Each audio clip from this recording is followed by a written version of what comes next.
माघ मेले में आकर्षण का केंद्र होगा किन्न अखाड़े।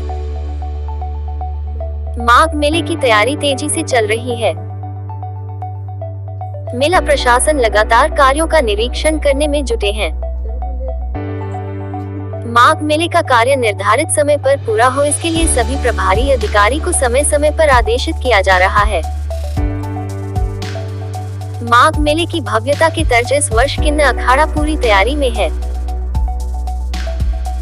दूर दराज से आने वाले श्रद्धालुओं को अपनी ओर आकर्षित करने के लिए विशेष पूजा अर्चना का आयोजन करेगी।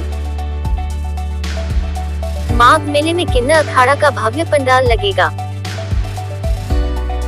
देश दुनिया से किन्न महामंडलेश्वर माघ मेले में पहुंचेंगी और नियमित पूजा अर्चना करेगी।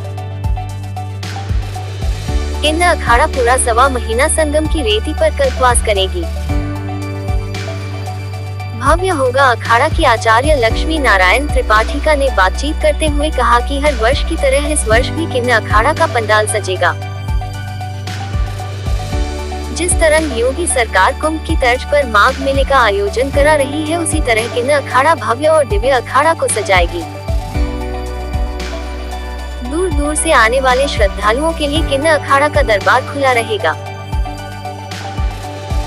किन्न अखाड़ा से जुड़े हुए संत, महात्मा, महामंडलेश्वर और पीठाधीश्वर पूरे 1.25 माह कल्पवास करेंगे।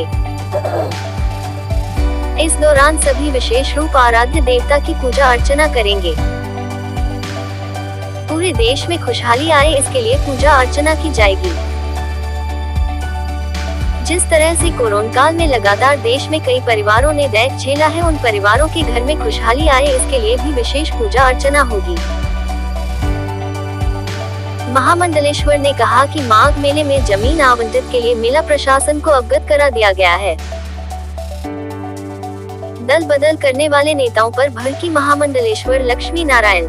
महामंडलेश्वर लक्ष्मी नारायण, दल बदल करने वाले नेता पसंद नहीं है। ऐसे नेता का दृष्टिकोण ठीक नहीं होता। बीजेपी कभी सपा और कभी बीएसपी में रहते हैं। वह वोटरों के साथ खिलवाड़ करते हैं। ऐसे नेता से बचकर रहना चाहिए। मेरा आशीर्वाद उनको मिलेगा जो सत्य पर चलेगा। खबर जगत के लिए एलएन सिंह की रिपोर्ट। हमारे अभी बैठक होगी और जो बैठक पिछले हफ्ते हुई थी उसमें कुछ नए पदों का ये होगा। उत्तर प्रदेश सिर्फ अध्यक्षा थी, तो अब सचिव और ट्रेजरर का हमें घोषणा करना है।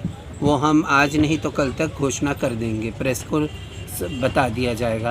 क्योंकि हमारी और 2 महामंडलेश्वर जिनको पद देना है, उनका पद जो बड़े हमारे जो एग्जीक्यूटिव मेंबर्स है उन्होंने तय किया है कि 2 जन को और पद दिया जाए, जिसमें कल्याणी नंदगिरी और कनकेश्वरी नंदगिरी दोनों जन हैं।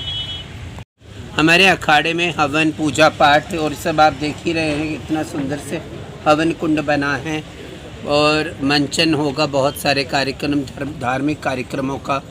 और इस साल अभी कोरोना का 3rd वेव में हम चल ही रहे हैं, तो यही हमारी प्रयास है कि लोगों को कोरोना के बारे में ज़्यादा से ज़्यादा जानकारी लोगों को प्रदान हो और लोग अपने आप का ख्याल रखें। और माघ है, कल्पवास है, तो किन्नर अखाड़े के सारे महामंडलेश्वर मौनी अमावस्या का स्नान करेंगे। चुनाव आ गया है, लोग दल बदल कर रहे हैं, उसके बारे में क्या कहेंगे? नहीं, मुझे दल बदल की पॉलिटिक्स समझती नहीं है। कभी सपा से बीजेपी में, बीजेपी से सपा से, बाद में भाजपा में, बाद में कांग्रेस में, कुछ समझ में नहीं आता है। ऐसे नेताओं से बच के रहिए। जो सत्य है वो जीतेगा ज़रूर। और मेरे हिसाब से वोटरों को ये समझ में आना चाहिए कि दल बदलू नेता से अपने आप को बचा के रखें। क्योंकि मुझे ये लगता है कि ये युग जो हमें हमारे समाज को आगे लेके चले, जो हमारे देखिए कास्ट और क्लास को लेके जब तक ये पॉलिटिक्स रहेगी तो हमारे समाज का उत्थान नहीं होगा। कास्टिस्ट अप्रोच पॉलिटिक्स में ये बहुत बड़ा दुखदाई है और उत्तर प्रदेश में सबसे ज़्यादा देखा जाता है। तो हमें लगता है कि हमें जाति से ऊपर उठ के हमें देश या अपने समाज के हित के बारे में सोच के सही नेता चुनना चाहिए। धन्यवाद।